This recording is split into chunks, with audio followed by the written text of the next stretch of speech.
Yes, talagang hindi na maawat at patuloy na nagpapakilig ang Kim Pao sa kanilang world tour dahil matapos nga sa Anaheim at Redwood City ay naka-schedule naman bukas. May 1 dyan sa Edmonton Expo Center, Alberta, Canada at sa May 3 naman ay nasa The Arena Pickering Casino Resort sa Ontario ang Love Kim Pao World Tour. Anong masasabi mo, Kuya Romel? Successful na dun sa dalawa. So, ibig sabihin na, vindicated, syempre, ang Kim Pao. Dahil nga, katakot-takot na mga intriga bago sila umalis na kesyo, Flop China Amor, di ba? Ang kanilang World Tour. World Tour na konti daw bumibili ng ticket, nagpa-buy one take one na daw para lang maubos yung ticket. Pero, sinampal ng resibo ang mga nagsasabi ng gano'n dahil nakita naman natin, hindi, kumbaga, hindi magsisinungaling yung mga videos na kumalat na talaga naman punong-puno ang mga tao hanggang dulo, hanggang itaas at masayang masaya.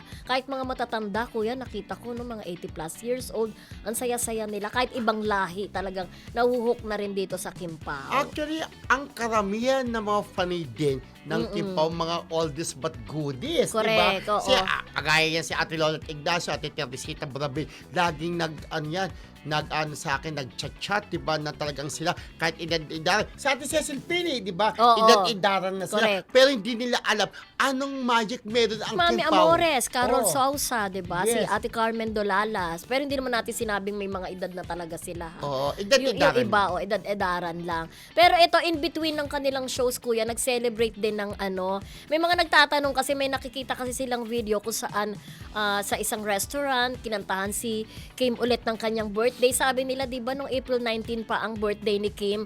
Tapos may nabasa akong comment, correct me if I'm wrong sa mga maka-Kim Chu dyan. Sabi nila kasi, April 29 daw talaga ang totoong birthday ni Kim. Ang problema, naging April 19 daw dahil nagkaroon ng, nagkaroon ng problema sa pagre-register, kuya, ng birthday, which is nangyayari. Dahil po sa akin, nangyayari talaga yun, ha. September 18 talaga ang birthday ko, pero ang nakarehistro sa akin is October 18, kaya relate ako dyan, kuya. O, ano sasabi mo? Tama. Oo. Yan. So, ayun nga, tapos nakakatuwa na parang, di ba, bago pa nga lang mag-start yung kanilang world tour, talagang sabi nga ni Kim, kabakabahan siya. Andiyan yung pressure. Pero ang ginawa niya talaga, alam mo, siguro isa na rin patunay o gusto niya gawing resibo. Yung si Kim mismo, nagpapapicture with the audience, nagsiselfie siya na parang Yes. sa loob-loob niya gusto, ayan, yan pa sinasabi niya, Flop China de Amores, ang aming magiging world tour. Pero yun nga, pinatunayan ng Kim Pao kung gaano sila kaid at kahit mga foreigners Yes. nanood sa kanila, di ba? Oo. Kasi syempre yung mga Pilipina dyan, ang mga tagahanga ng Kim Pao, may mga jowang foreigners. So, tara, sama kayo, let's watch the Kim Pao. Parang gumaga in English, di ba? You will like them, sabi nila sa kanilang mga jowa. Pero yun nga nakakatawa. Ito naman, Canada. Canada din, alam natin na maraming mga dyan, Pilipino. Yes, na sigurado. oo. Di ba yung mga mga nurse, Isa nandyan sa bansang Canada. maraming Pilipino dyan. Nandyan ang ating kaibigan si Abby. Yes, Abby. Sa Winnipeg, Canada, di ba? Yes. Oo. Kaya nandyan. Nako, kung nasa abroad lang tayo, manonood din tayo. Di ba kaganya Ate Remy Nidoy? Hello. Yung makadasbiya din si Darren Soriano dyan naman sa Calgary, kung saan lumaki dyan si Darren Espanto sa Canada. At sa Canada din, di ba, sinut yung pelikula ni Alden Richards at ni Catherine. Marami talagang mga Pilipino dyan, yung Hello Love Again, di ba, sa Canada. And speaking of binanggit natin sa Beck Vasquez, yung mga friendship natin ng mga Dasbia, di ba? Selosang Dasbia.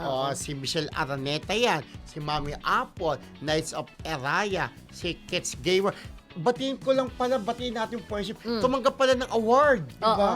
Si Kim Dustin. Pao. Si Dustin. At saka ang Kim Pao. Tumanggap din parang sexiest, ano ba yung sexiest celebrity? Si Kim, Basta si sexiest si Kim at saka si Paulo. Diyos ko. Oo.